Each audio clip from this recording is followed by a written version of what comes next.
విచిత్రం ఏంటంటే దయ్యాలంటే భయపడే వాళ్ళు హారర్ సినిమాలు చూసినట్లు ఏసీ అంటే పడని వాళ్ళు ట్రైన్లో ఏసీ కంపార్ట్మెంట్లోనే బుక్ చేసుకుంటారు. వీళ్ళు ట్రైన్ ఎక్కిన 10 నిమిషాలు బాగానే ఉంటారు. ఆ తర్వాత మొదలవుతుంది ఏసీ ఎత్తు ఉందని ఒకళ్ళు, ఏసీ తక్కువ ఉందని మరొకరు, చలి పుడుతుందని ఒకరు, ఇలా పరేషాన్ అవుతూ ఉంటారు.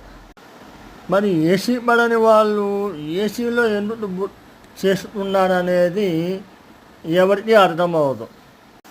దాని తోడు ఈ ట్రైన్లో లైటు, ఫ్యాన్ ఆపేయటానికి ఆన్ ఆఫ్ బటన్ ఉన్నట్లు ఏసీ కూడా ఆన్ ఆఫ్ బటన్ ఉంటే చాలా బాగుండేది, వీళ్ళకి బాగా యూజ్ అయ్యేది.